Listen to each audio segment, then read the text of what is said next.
बिस्मिल्लाहिर्रहमानिर्रहीम अस्सलाम वालेकुम नाज़रीन, मैं राना उज़ैर हूं। 15 नवंबर 2025 हफ्ते का दिन। कल रात को श्रीनगर के अंदर एक ब्लास्ट होता है, यानी कि अमोनियम नाइट्रेट, जिस केमिकल को जो है वो एनालाइज किया जा रहा था। और इंडियन मीडिया के मुताबिक ये जो अमोनियम नाइट्रेट है, ये दहशतगर्दी के अंदर इस्तेमाल हुआ। दिल्ली फोर्ट जो अटैक हुआ उसके साथ इसको जोड़ा जा रहा था कि दहशतगर्दों से बरामद किया गया है और वो फटा है, जिसके नतीजे में एक ब्लास्ट हुआ है। लेकिन हकीकत अब कुछ और निकली है और श्रीनगर हमला भारतीय फौज निशाने इबरत बन चुकी है। और बॉर्डर्स के ऊपर जो सिचुएशन है वो सारी सूरत हाल मैं आपके सामने रखने जा रहा हूं कि ये जो श्रीनगर अटैक है इसका पोस्टमार्टम करेंगे। और इंडियन मीडिया ने खुद भारतीय फौज का भांडा फोड़ दिया है। हमला आवर खुद भारतीय फौज निकली है। इंडियन मीडिया क्या रिपोर्ट कर रहा है, तमाम डिटेल्स आपको बताई जाएंगी। और दूसरी जानिब ये जो हमला है ये पाकिस्तान पर अटैक करने के लिए प्लॉट किया गया। फील्ड मार्शल की जानिब से जनाब तबले जंग बजा दिया गया है, जिसने इस वक्त भारत के 14 तबक रोशन कर दिए। फील्ड मार्शल की जनाब स्टेटमेंट आई है, उसके टाइम्स इंपॉर्टेंट है, उनकी स्टेटमेंट क्या आई है और इस वक्त फौज क्या करने जा रही है, ये डिटेल्स भी आपको बताई जाएंगी। और पाकिस्तान इंडिया की जंग में कुछ सनसनीखेज मोड़ आया है और पाकिस्तान ने इस वक्त ड्रोन जो है एलओसी पर मार दिए हैं। जी हाँ, एलओसी के ऊपर इस वक्त लाइन ऑफ कंट्रोल की सूरत हाल भी आपको बतानी है। लेकिन आगे बढ़ने से पहले मेरी आप सबसे दरख्वास्त होगी कि आपने इस चैनल को लाजमी सब्सक्राइब करना है, वीडियो को लाइक करें, शेयर करें। कमेंट सेक्शन में आपने पाकिस्तान जिंदाबाद, पाक फौज जिंदाबाद का नारा भी कमेंट में जरूर लगाना है। जनाब श्रीनगर अटैक होता है और ये रात 11 बजकर तकरीबन 30 मिनट के करीब अटैक हुआ, जिसके बाद पूरे का पूरा भारतीय मीडिया, पूरी की पूरी फौज जो है वो हिल गई। और इजाफी जो स्पेशल फोर्सेस है इंडिया की और इंडियन आर्मी, उनको मकबूजा कश्मीर में तरफ किया गया। उस वक्त भी मैंने ये सवाल उठाया कि ये जो अटैक हुआ है ये कोई इतना सादा नजर नहीं आ रहा कि अमोनियम नाइट्रेट फट गया और उसके नतीजे में ये हो गया और फिर लोग मारे गए। इतना सादा नहीं है कि अमोनियम नाइट्रेट फट गया और फिर भारतीय मीडिया इसको एक इंसिडेंट के तौर पर पेश कर रहा है, इसको वो टेरर अटैक नहीं कह रहा। अब जो इंडिया में यानी कि जम्मू कश्मीर के जो डीजीपी हैं, उनकी जानिब से एक प्रेस कॉन्फ्रेंस की जाती है। वो सामने आते हैं, उन्होंने कहा कि news break on the cause of Nowgam blast in Kashmir, accidental blast. ये एक्सीडेंटल ब्लास्ट था उनकी जानिब से कहा गया। और जो कुछ भी स्पेकुलेशंस हो रही हैं वो अननेसेसरी हैं, यानी कि अगर कुछ स्पेकुलेशंस हो रही हैं, अब भारतीय फौज को, उनकी पुलिस को इस वक्त उस पर क्लैरिफिकेशन देने की क्या जरूरत है। अगर ये स्पेकुलेशंस ही हैं तो भारतीय फौज सामने क्यों आ रही है? स्पेकुलेशंस कौन कर रहा है? भारतीय मीडिया ही कर रहा होगा ना, पाकिस्तान को नहीं कर रहा, या पाकिस्तान को आप जवाब देने नहीं बैठे। अब भारतीय मीडिया इस पर क्या रिपोर्ट कर रहे हैं मैं उस तरफ आता हूं, लेकिन ये उनका मौकफ है कि स्पेकुलेशंस हो रही हैं कि ये अटैक हमने करवाया। No terror attack, 9 people dead. उन्होंने कहा 1 SIA, 3 FSL, 2 photographers, 2 revenue officials and 1 tailor, 27 injured, 3 civilians. ये खतरनाक तरीन सिचुएशन है कि 9 उन्होंने कहा कि मारे गए हैं, 27 इस हमले के अंदर जो है वो जनाब जख्मी हुए हैं। अब ये जो एक्सीडेंटल ब्लास्ट बताया जा रहा है, उन्होंने कहा कि दहशतगर्दों से हमने पकड़ा, दहशतगर्दों से पकड़ा, इसको फ्रांसिक लैब में टेस्ट किया जा रहा था। और अमोनियम नाइट्रेट को टेस्ट करने के हवाले से उन्होंने कहा कि ये जो मामला है ये दिल्ली टेरर अटैक के साथ जुड़ रहा है। अब मैं आपको जो इंडियन मीडिया की खबर देने जा रहा हूं, इंडियन टुडे, ये उससे बड़ा क्रेडिबल तो इंडियन टुडे को कोई समझता नहीं है। भारत के अंदर चलता है इंडियन टुडे और उसको बहुत क्रेडिबल समझ आता है। अब उनकी जानिब से ये स्टोरी लाइन दी गई है। वो कहते हैं the second angle points to a possible terror strike. उन्होंने कहा कि इस तस्वीर का जो दूसरा रुख है ये एक मुमकिन दहशतगर्दाना हमला और एयर स्ट्राइक जो है वो की गई है। उन्होंने कहा कि car park inside the compound, एक गाड़ी जो है वो कंपाउंड के अंदर पार्क हुई थी, जिसने अनरिलेटेड इलीगल एक्टिविटीज केस उसके अंदर देखे गए हैं और it is suspected to have been reached with in an IED. और ये बताया जा रहा है कि मुमकिन तौर पर उसके अंदर आईईडी ब्लास्ट जो है वो मौजूद थे, एक्सप्लोसिव डिवाइसेस थे जो कि फटी हैं, जिसके बाद ये नतीजा पेश आया। और officers believe the initial blast from the IED may have triggered the larger detonation of ammonium nitrate. उन्होंने कहा कि ऑफिसर्स को पता है कि जो इनिशियल ब्लास्ट हुआ वो आईडी से हुआ, उसके बाद जो अमोनियम नाइट्रेट है वो ट्रिगर होता है और मजीद हमले होते हैं, मुतअद्दिद मैसिव ब्लास्ट हुए हैं और एक के बाद एक हमला वहां पर रिकॉर्ड किया गया है। यानी कि ये जो हमला इनिशिएट हुआ, ट्रिगर हुआ, ये वहां पर गाड़ी कंपाउंड के अंदर खड़ी हुई थी। और ये गाड़ी किससे खड़ी की? सबसे बड़ा सवाल यह है कि वहां पर 10 लाख के करीब भारतीय फौजी, पूरी की पूरी रॉ वहां पर बैठी हुई है, हर तरह का इदारा भारत ने मकबूजा कश्मीर के अंदर लगाया हुआ है।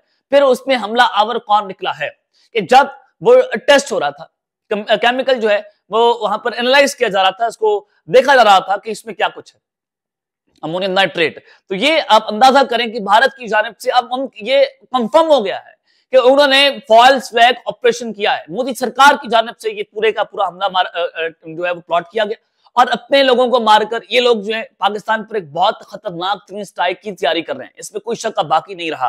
उन्होंने कहा कि जैश-ए मोहम्मद शैडो ग्रुप, ये एक जैश-ए मोहम्मद शैडो ग्रुप जो है वो already claim responsibility through verification is underway. उन्होंने कहा कि इस हमले की जिम्मेदारी जो है वो जैश-ए मोहम्मद ने एक्सेप्ट कर ली। अब इसके जो ताने बाने जोड़ेंगे पाकिस्तान के साथ, मैं आपको पहले से बता रहा हूं, आप पहले शायद समझ लें कि सनसनी फैलाई जा रही, सनसनी नहीं है। मैं आपको कल वाला अगर आप मेरा वीलॉग सुने तो मैंने उस वक्त भी आपको बताया था कि नरेंद्र मोदी 2/3 से ज्यादा सीटें लेने में कामयाब हो गया बिहार इलेक्शन में, और अगर कोई शक था कि मोदी जो है पाकिस्तान पर हमला नहीं करवाएगा, अब वो शक खत्म हो गया। अब वो करेगा ही करेगा, क्योंकि उसने अब नसीब वार नैरेटिव बनाना है, क्योंकि उसको उसका फायदा पहुंचा है। अब वो इस तरह के फॉल्स फ्लैग ऑपरेशन करके अपने लोगों को मारकर और उसकी जिम्मेदारी कुछ टेरर ग्रुप्स के ऊपर डालकर पाकिस्तान पर स्ट्राइक करने की तैयारी हो रही है। तो मैंने आपके सामने सारा मुकदमा इंडियन मीडिया के सामने रखकर एक्सपोज कर दिया कि भारतीय मीडिया खुद कह रहा है कि ये गाड़ी के जरिए एक ब्लास्ट जो है वो किया गया है और सिक्योरिटी फोर्सेस ने वहां पर स्नीपर डॉग्स जो है वहां पर पहुंचा दिया नौगाम पुलिस स्टेशन में, ताकि ब्लास्ट साइट जो है उसको इंस्पेक्ट किया जाए, जो वहां पर सूरत-ए-हाल बनी हुई है। तो ये टेरर एंगल है जो इंडियन मीडिया बता रहा है कि ये टेरर अटैक हुआ है, उसके बाद अमोनियम नाइट्रेट जो है वो फटा है। अब एक तरफ तो ये सूरत-ए-हाल है कि भारतीय फौज श्रीनगर के ऊपर निशाने इबरत बन गई है, और निशाने इबरत कैसे कि इंडियन मीडिया ने खुद भारतीय फौज को नरेंद्र मोदी को एक्सपोज करके रख दिया कि सारा ड्रामा रचाया इनकी जानिब से किया गया है, ये कोई एक्सीडेंटल ब्लास्ट नहीं था, कि जानबूझकर सारा कुछ किया जा रहा है। और फिर भारतीय फौज जो है उनके कल रात को नीलम वैली जो है पाकिस्तान के एलओसी के करीब उनके ड्रोन से वहां पर उड़ते रहे सर्विलेंस करने के लिए, जासूसी करने के लिए। अब दूसरी जानिब पाकिस्तान जो है उनके हवाले से आप खबर सुने कि पाक भारत जंग के अंदर इसको सनसनीखेज मोड़ गया है कि हमने भी ड्रोन जो है वो लॉन्च कर दिए हैं।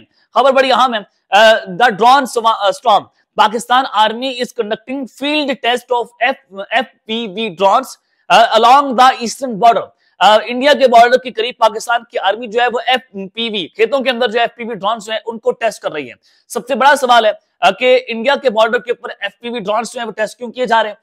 दूसरा सवाल यह है कि FPV ड्रोन्स जो है वो है क्या। सबसे पहले आपको ये बता दूं कि FPV ड्रोन्स हैं, ये फर्स्ट पर्सन व्यू का मतलब होता है, और जो ये छोटे ड्रोन्स को कहा जाता है ये तेज रफ्तार होते हैं, और इनकी जो ड्रोन्स की आप ये कहें कि इनकी जो रेंज है वो कम होती है। लो रेंज ड्रोन्स को कहा जाता है, जो कैमरे की मदद से पायलट को पहले शख्स की नजर से कंट्रोल करने की सहूलत देते हैं। जैसे आप वीडियो गेम खेल रहे होते हैं, बिल्कुल इसी तरह से इन ड्रोन्स को कंट्रोल किया जाता है। विदाउट पायलट काम करते हैं, ये आमतौर पर इसको कामिकाज़ी ड्रोन कहा जाता है, यानी कि खुदकुश ड्रोन जो कि वापस नहीं आते बल्कि ताक करके आते हैं दुश्मन को, और ये बॉर्डर्स की निगरानी के लिए और बॉर्डर्स पर बहुत आम रोल प्ले कर सकते हैं।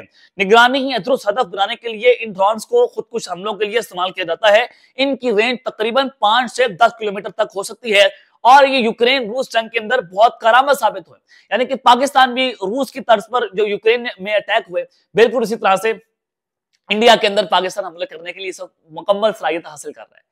इंडिया जो इस लेवल पर जाकर तैयारी कर रहा है, पाकिस्तान ने अपने कोई जंगी मशकें नहीं की, पाकिस्तान ने कोई वार नैरेटिव बनाया, कोई मीडिया नैरेटिव नहीं बनाया गया। हम चुप करके अपनी सलाहियतों के ऊपर तवज्जो दे रहे हैं, हम डिफेंस कॉपरेशन बढ़ा रहे हैं, हम डिफेंस कैपेबिलिटीज जो है बढ़ा रहे हैं, और इंडिया को ऐसा जवाब दिया जाएगा कि इंडिया को लग पता जाएगा जो कुछ वो कर रहा है कश्मीर के अंदर, ताकि फॉल्स फ्लैग करके पाकिस्तान पर अटैक किया जाए। अब पाकिस्तान की आर्मी ने बड़े पैमाने के ऊपर स्वाम इस्तेमाल करने की ट्रेनिंग जो है वो उनको दी जा रही है, या आप ये स्वाम ड्रोन जो है वो इस्तेमाल करें, जो रवायती और गैर रवायती दोनों खतरात जैसे इंडियन ड्रोन हमलों का मुकाबला करने के लिए हैं। अब एक तरफ तो इंडिया के ड्रोन पाकिस्तानी सरहद के करीब आए, उधर से पाकिस्तान ने भी अपने कामिकाज़ी ड्रोन जो है स्वाम ड्रोन उनको लॉन्च कर दिया है, और पंजाब के खुले खेतों में जो मशरकी सरहद है इंडिया के साथ एलओसी है और इंटरनेशनल बॉर्डर है उसके करीब सारा कुछ इसको टेस्ट किया जा रहा है। और तस्वीर के अंदर जो मैंने आपको चीजें बताई हैं, ये FPV ड्रोन जो हैं वो भी दिखाई दी जा रहे हैं, जो ट्रेनिंग के लिए निशानदही करते हैं।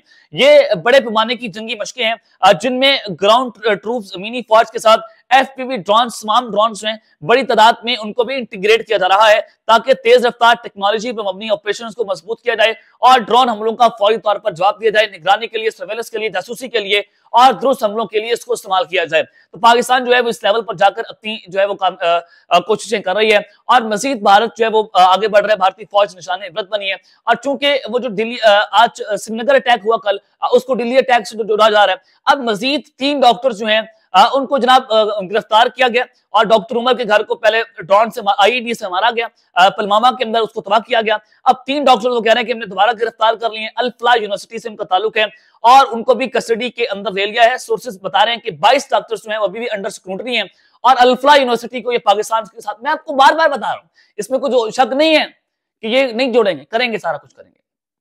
और फिर फील्ड मार्शल साहब ने भी जनाब तबले जंग बजा दी है। खबर आई है फील्ड मार्शल साहब ने वाज़ेह पैगाम दिया है कि दहशतगर्दी पर कोई समझौता नहीं होगा। ये ईस्टर्न और वेस्टर्न बॉर्डर दोनों के ऊपर दोनों ममालिक को पैगाम पहुंचा दिया गया है कि हम कोई समझौता नहीं करेंगे, कॉम्प्रोमाइज नहीं करेंगे।